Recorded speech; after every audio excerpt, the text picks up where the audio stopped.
Nobody sits until he sits. She doesn't know that yet. She only knows the room has gone quiet, the held-breath kind, where everyone has measured the distance to the nearest exit. Naira doesn't notice. She's already moving. She came through the service corridor at 11:40 with grease on her forearms and 3 months of unpaid invoices in a folder. The hotel lounge on the 32nd floor has no menu, no sign, no reason to exist except that men with expensive watches prefer private rooms. She cleans tables here after midnight. Tips are cash. Questions are expensive. A dragon curls black along the neck of the man at the head of the table, below his left ear, disappearing beneath his collar. He doesn't look up. Neither does anyone else. She crosses the room. Slams the folder on the table. Presses both hands against the nearest chest to steady herself as she leans in, and the chest is his. Dark handprints bloom across charcoal wool. Every armed man in the room shifts without drawing. Hey, before we go further, have you ever walked into a room holding someone else's dead on your hands, and found the one person who didn't flinch? Drop your city below. I want to see how far Naira's story travels tonight. He looks down at the prints. Then up at her. Not like she's a problem. Like a number he already knew. Tell your people to pay what they owe, she says. Come home. Not loudly. Not kindly. The way you say something already decided. Naira laughs. The kind that doesn't ask permission. I don't know you. You will. Security doesn't move. Nobody dares. He stands, removes the jacket, hands it off. Pay the shop. Double. Then he walks out like the room no longer requires him. The room didn't react loudly. It reacted correctly. That's how you know who holds power. She stands there another 3 seconds. 12 men. Empty folder. Prints on the coat, already cooling. She doesn't recognize the look on her face in the rear view. She goes home. She doesn't sleep. The money clears at 4:17 in the morning. She has an alert set for any deposit over $200 because she has been, for longer than she counts anymore, the kind of person who needs to know immediately when money arrives. What arrives is not $200. It is 3 months of invoices plus deferred equipment costs plus back rent on the second bay, and a number above all of that she reads twice before accepting it is real. No note. No name. No reference number.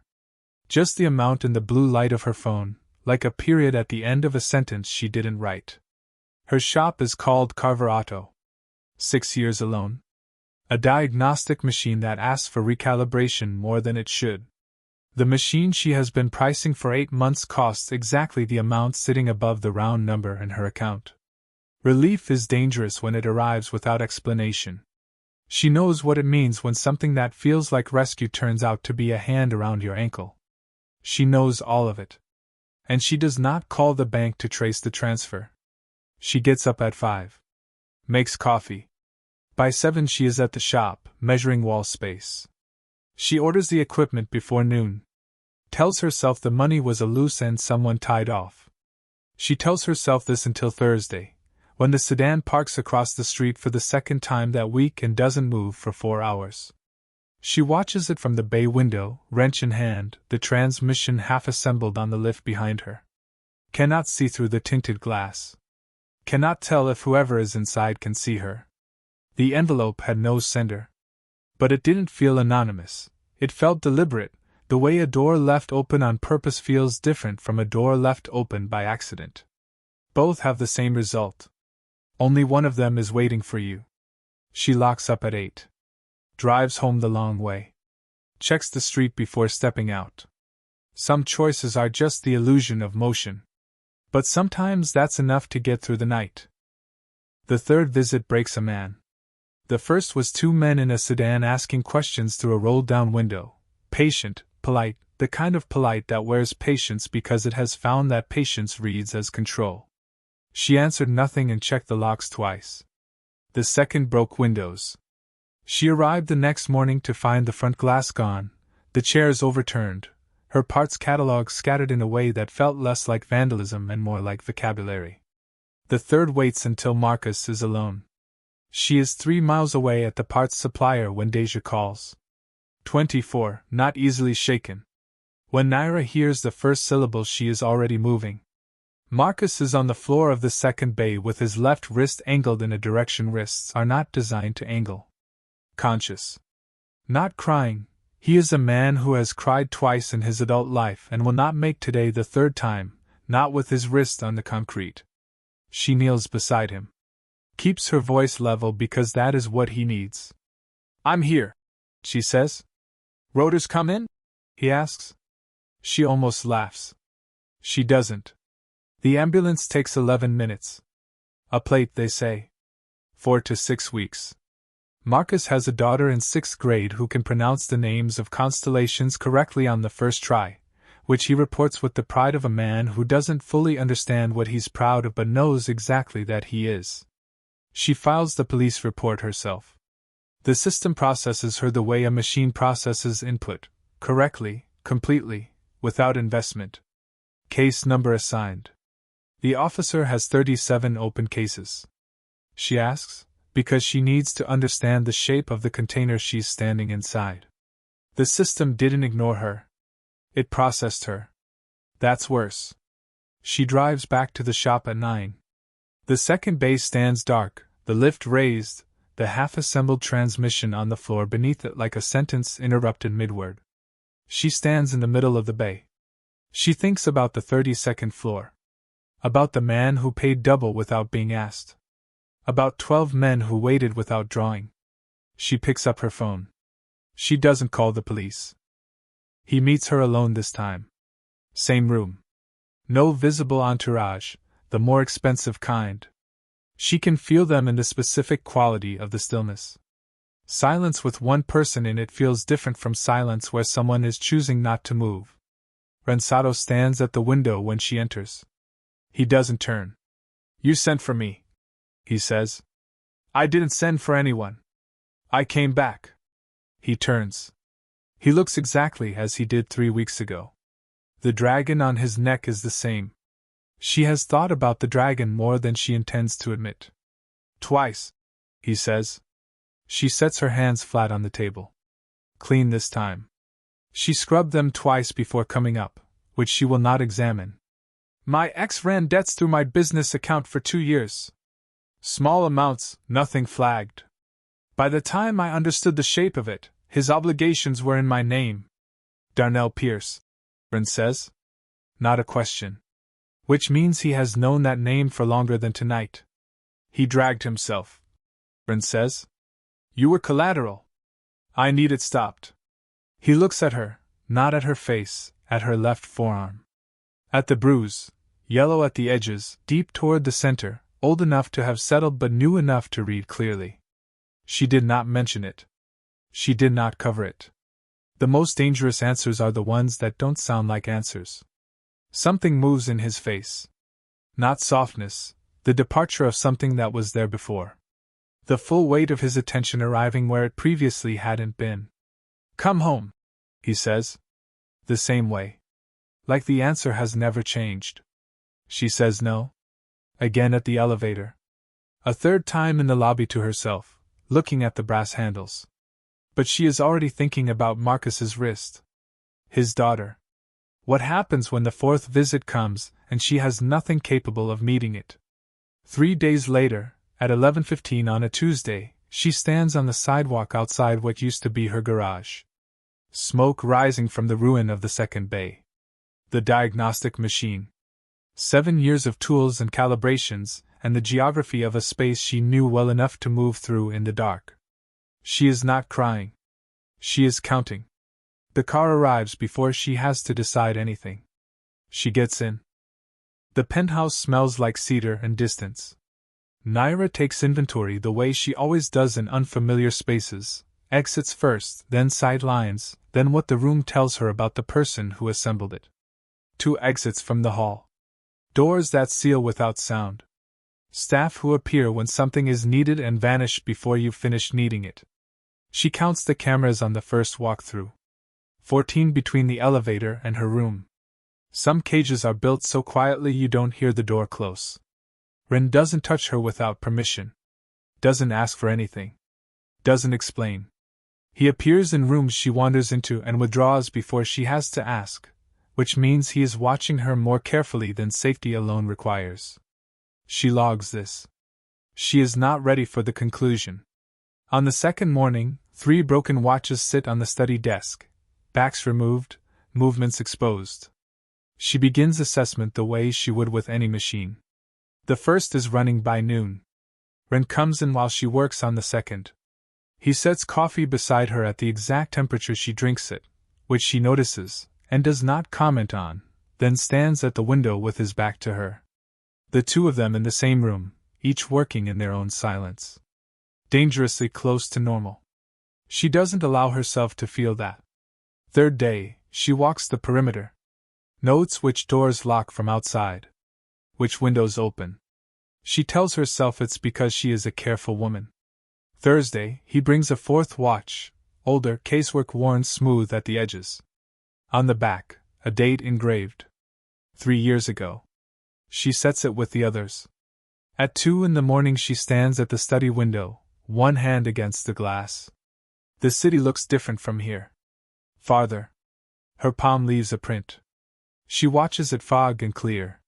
Friday. Eggs at the exact temperature she would have cooked them. She finishes the 4th watch, hairspring displaced, invisible without patience. She reseats it. Wins it. It runs. That evening, reaching for a pen in the side drawer, her hand stops.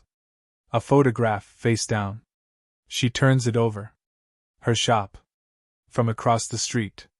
Her own silhouette in the bay window. The date stamp reads 14 months ago. She places it back. Closes the drawer. Moves through the rest of the evening with her face level and her hands steady. It is after 3 when she lets the shape of it arrive. She was not found. She was already being watched. Whatever this is did not begin the night she pressed her hands against his chest. It began before she knew his name. The 4th watch ticks in the other room. She doesn't go to him right away. She sits with the photograph back in the drawer, closed, and thinks about what it means to be prepared for rather than found. Not protected. Prepared for. The distinction arrives with the same quiet certainty the eggs did, things arranged before she could ask, because someone already knew what she would need. She finds him in the morning room. Bare desk. Single lamp. He is already turned toward the door when she enters, which means the cameras registered her approach. You knew, she says. He doesn't ask what she means. Yes. The photograph. 14 months ago. Yes. You left the drawer unlocked. A pause, not hesitation, something more considered. I needed you to find it when you were ready to ask the question rather than run from it. She stands in the middle of the room. Outside, the city runs its ordinary course, ambulances, weather, commerce, everything unremarkable happening while this conversation exists in a separate register entirely. How long? She says. Long enough. That's not an answer. 3 years. Darnell was moving money in ways that intersected with people I was already watching. Your name appeared in his accounts. Then again. Then in a way that told me he was building something at your expense he intended to walk away from. She looks at the window. And you positioned yourself to be what arrived first. Yes. That's not protection. That's acquisition. He doesn't deny it. It became something else. The lamp holds its circle. A siren passes outside and fades. She thinks about the watches on the desk, fixed, running, keeping time she didn't set them to. Being chosen feels different when you realize you weren't the one who decided. The name beneath Darnell's in the file, she says. The one I didn't recognize. The quality of his quiet changes, compresses, the way air compresses before weather. That name is why Darnell doesn't get to simply disappear. She looks at him. At the precise stillness, nothing wasted, nothing performed. A man who has already decided what happens next and is waiting for the conversation to reach the point where he is permitted to begin. She doesn't ask what he means. She understands what he means. That's the part that changes everything, when you realize you weren't found. You were already seeing. She goes back to her room. The sleeplessness this time has a different quality. Not fear, not suspicion, but the particular alertness that arrives when you finally understand the actual size of the thing you're standing inside. The fourth watch ticks in the other room. She listens to it until the city begins to lighten at the edges. Darnell resurfaces on a Thursday, the kind of specific detail that means nothing until it means everything. He has acquired federal interest somewhere in the past weeks, which happens when a man talks to the wrong people about the wrong things. Darnell has always been susceptible to that. He has never understood the difference between leverage and exposure. Wren knows about the federal interest before Naira does. She can tell because the penthouse shifts overnight, guards double, phones change, the service elevator locks to floors that don't appear on any log she can find. She finds Wren in the morning room at 6. 2 passports sit on the low table between them. Different names. Her photograph in both. You leave tonight, he says. She looks at the passports. Then at him. No. It isn't a request. I'm not something you relocate while you handle the problem. She crosses to the table but doesn't touch the passports. I've been managing Darnell's consequences since before I knew your name. You manage them with a skillet and deadbolts. This is a different order of consequence. I know that. Then you understand why you leave. She looks at him, at the particular quality of his stillness, the way he is standing with his weight evenly distributed. Not tense. Ready. She has spent enough time in this penthouse to know the difference between his ordinary stillness and the kind that means something is already moving that she can't see yet. You're afraid, she says. He doesn't answer immediately. That is its own kind of answer. You think I built all of this, he says, to lose you to a man like him? The sentence arrives before he seems to intend it. She watches something recalibrate beneath the controlled surface. Love doesn't always sound like love. Sometimes it sounds like orders. I'm not going anywhere, she says. He picks up the passports. Returns them to his coat without looking at her. Then don't sleep heavily. He leaves. She stands in the morning room after, looking at the low table. There is a slight impression where the edge of one passport rested, the kind of mark that exists only in this particular slant of early light, and will be gone in an hour. She presses 2 fingers to it. Then she goes to check the locks. She hears them before the alarm does. The service elevator, the hum running lower and slower than its regular cycle, the sound of the cab held and released manually. She is on her feet before she is fully awake. The corridor is dark. She goes to the kitchen. The skillet is on the center hook. Cast iron. Heavy. Honest. She takes it down, and the cold moves up from the handle into her palms, and she lets it ground her. The door at the end of the hall is wrong. Not open. Not quite closed. The light beneath it is different. She moves along the wall. She hears it, breath with the quality of controlled effort, someone moving deliberately through unfamiliar dark. Not stumbling. Counting. She stops at the corner. She waits. What happens next is not graceful. The first man comes through the stairwell door and doesn't expect her against the wall to his left.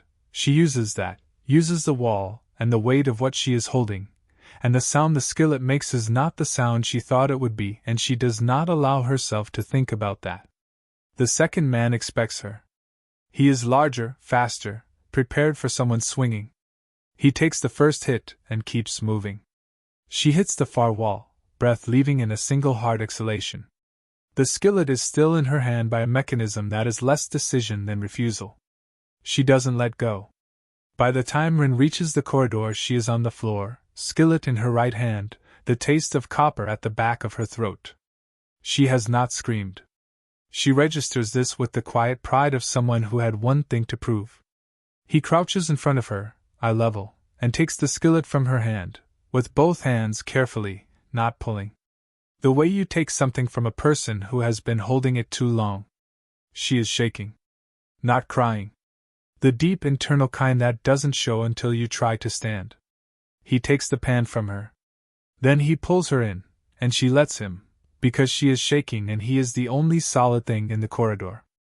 There's a moment when survival stops feeling like strength and starts feeling like damage. She lets him hold on. Darnell's name stops being said on a Friday. Not all at once. In stages. Accounts freeze first. Then contacts stop answering. Then his name disappears from the channels where names like his usually circulate. He doesn't run. There is nowhere to run to. 3 days after the corridor, a meeting happens that she is not in. The penthouse changes afterward, quieter. Not more locks but fewer. The quality of the air shifts. She finds Rin in the morning. "It's done," she says. "Yes." "Darnell." "Gone." "Gone how?" He meets her eyes and says nothing. And that is precisely his answer, the silence he uses for things that are true and cannot be safely spoken. She has understood this about him since the night the room held its breath. "What happens now?" she says. "Whatever you want."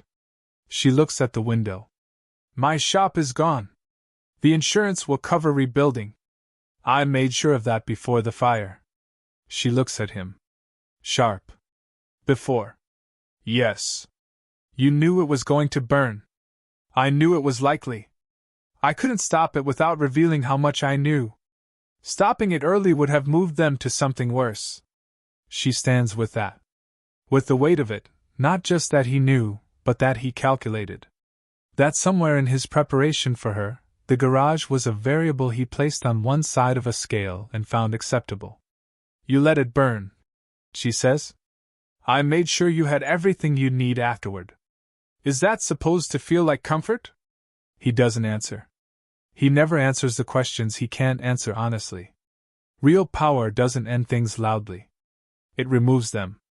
"I need to think," she says. He nods. He goes. She stands at the window until the city starts going dark. She thinks about the watch shop, the double payment, the fire she didn't choose, the passports she didn't take, the skillet at the right height, the coffee at the right temperature, the watches in exactly the state she could fix. She thinks about what it means to be known that thoroughly by someone who made their knowledge a strategy first, and became something else only in the slow accumulation of silences, and kept watches and a drawer left unlocked at exactly the right time. She thinks about whether those two things can be separated. Whether a thing that begins as calculation can end as something true. Whether it matters how something starts if what it becomes is real. She doesn't have an answer. The city darkens. She stays at the window. She rebuilds the shop. New location, 1 block north, a corner unit with natural light in the second bay the old place never had. She signs the lease alone. She orders the equipment herself. Marcus comes back when the plate heals. She gives him a key and a raise and doesn't explain either. Ren comes and goes. Coffee already made when he is there, standing at whatever window the new apartment has. Not there other times. The absence is clean rather than anxious. She has learned the difference between a man who leaves and a man who returns. She fixes things. The same hands, better equipment. Marcus brings Amara on Saturday mornings. She sits in the waiting room with her constellation book and eats the crackers Naira keeps in the top desk drawer, which is not something she has announced to anyone. Some mornings Ren is there too. She watches him listen to Amara explain Cassiopeia with the patience most adults refuse to give children, and understands a person can be two things at once. She is not sure yet what to do with that. Some people don't leave. They just stop existing in the places you can reach them. She thinks about the handprints sometimes. About scrubbing them twice before the second visit. About the way he said it. "Come home." Like a place had already been decided. Like she was always going to end up here.